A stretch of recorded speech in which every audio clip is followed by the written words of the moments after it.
nyawa seorang muslim lebih berharga dari dunia dan seisinya. Rasulullah SAW bersabda, hilangnya dunia lebih ringan bagi Allah dibandingkan terbunuhnya seorang mukmin tanpa hak. Nyawa seorang muslim di mata Allah. Dalam Islam, nyawa seorang muslim begitu berharga hingga Allah menegaskan bahwa membunuh satu orang mukmin tanpa hak seakan membunuh seluruh Maidah. Hal ini menunjukkan betapa agungnya kedudukan seorang mukmin di sisi Allah. Kehidupan adalah amanah, bukan sekadar anugerah. Karenanya, menjaga nyawa baik diri sendiri maupun orang lain adalah bentuk ibadah kepada Allah. Seorang muslim tidak boleh meremehkan nyawa saudaranya, apalagi menghilangkan nyawanya hanya karena urusan dunia yang fana. Kehormatan lebih tinggi daripada harta. Allah SWT memerintahkan umat Islam untuk menjaga kehormatan sesama muslim, sebagaimana menjaga nyawa mereka.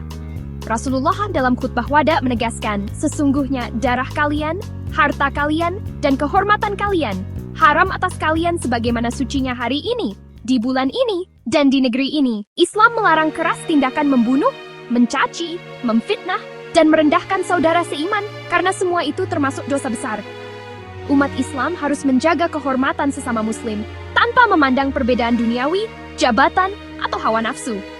Dalam perspektif Allah SWT, pertumpahan darah seorang mukmin tanpa hak jauh lebih berat daripada kehilangan seluruh dunia. Karenanya kita wajib menjaga sikap dan perilaku agar tidak merugikan diri sendiri dan orang lain. Perang, konflik, permusuhan politik, hingga perbedaan kelompok seringkali menyeret manusia pada dosa besar, meremehkan nyawa dan kehormatan saudaranya. Padahal Allah lebih murka pada hal ini dibanding runtuhnya seluruh alam semesta. Menjaga nyawa dan kehormatan, bukti iman. Iman yang sejati tercermin dari bagaimana kita menjaga keselamatan sesama. Rasulullah bersabda, seorang muslim adalah yang kaum muslimin selamat dari lisan dan tangannya. Artinya, seorang mukmin sejati tidak menyakiti saudaranya, baik dengan kekerasan fisik maupun luka ucapan. Ia justru menjadi pelindung, penyejuk, dan penopang bagi sesama. Refleksi untuk kita. Dalam realita kehidupan, sering kita jumpai betapa murahnya harga nyawa di mata manusia. Pembunuhan, peperangan, fitnah, dan kezaliman yang terus berulang. Allah SWT memerintahkan kita untuk menyadari bahwa setiap tetes darah seorang mukmin lebih berharga daripada dunia dan seisinya. Sehingga kita wajib menjaga kehormatan dan nyawa sesama muslim. Mari kita mulai dari hal kecil. Menjaga lisan dari gibah, menjaga tangan dari menyakiti, dan menjaga hati dari niat buruk. Sebab kehormatan seorang muslim adalah cerminan kehormatan umat secara keseluruhan. Penutup, wujud ketakwaan dan ketaatan kepada Allah. Nyawa dan kehormatan seorang muslim adalah suci, tidak bisa ditukar dengan apapun, bahkan dengan dunia dan seluruh isinya. Menjaga keduanya adalah wujud ketakwaan dan ketaatan kita kepada Allah. Semoga Allah menjadikan kita hamba-hamba yang mampu memuliakan kehidupan, menghormati sesama, dan menjadi penyelamat, bukan perusak. Ya Allah, jadikan kami penjaga kehidupan dan kehormatan saudara-saudara kami, bukan perusak yang menumpahkan darah dan menodai harga diri mereka, menghadapi masalah dengan iman dan tawakal. Hidup ini bukan jalan lurus tanpa rintangan. Setiap manusia pasti diuji dengan berbagai bentuk masalah. Ada yang diuji dengan kehilangan, ada yang diuji dengan kesempitan rezeki, ada pula yang diuji dengan orang-orang terdekat. Semua itu bukan tanda kebencian Allah. Justru ia adalah bentuk kasih sayangnya agar kita semakin kuat, semakin dewasa, dan semakin dekat kepadanya. Seringkali kita merasa takut menghadapi masalah, hati menjadi gentar, langkah terasa berat, dan pikiran dipenuhi kecemasan. Namun, ingatlah satu hal penting.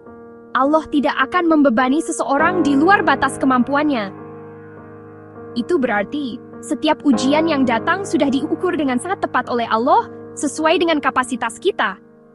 Maka sikap terbaik dalam menghadapi masalah adalah berserah diri kepada Allah. Setelah kita melakukan usaha yang benar, jangan lari dari masalah, jangan menunda-nunda, apalagi putus asa. Sebaliknya, hadapilah dengan keberanian dan keyakinan bahwa bersama kesulitan selalu ada kemudahan. Al-Insyirah 5:6. Masalah bisa jadi pintu rezeki. Masalahnya bisa menjadi sarana naiknya derajat. Masalah bisa menjadi jalan penghapus dosa. Semua tergantung bagaimana kita meresponsnya. Kunci menghadapi masalah, 1. Sabar dan tenang. Jangan terburu-buru mengambil keputusan. 2. Berdoa dan memohon pertolongan Allah. Ikhtiar dengan cara yang benar. rahmat, tawakal kepada Allah berhib setiap kejadian. Jangan lupa, hidup tanpa masalah justru bukanlah hidup yang sesungguhnya. Masalah adalah tanda bahwa kita masih diberi kesempatan untuk berjuang, bertumbuh, dan berproses menjadi lebih baik. Jadi, mari kita jalani hidup ini dengan penuh keberanian. Jangan takut menghadapi masalah. Hadapilah dengan iman, sabar, dan tawakal. Karena di balik setiap kesulitan, ada janji pertolongan Allah yang pasti datang tepat pada waktunya.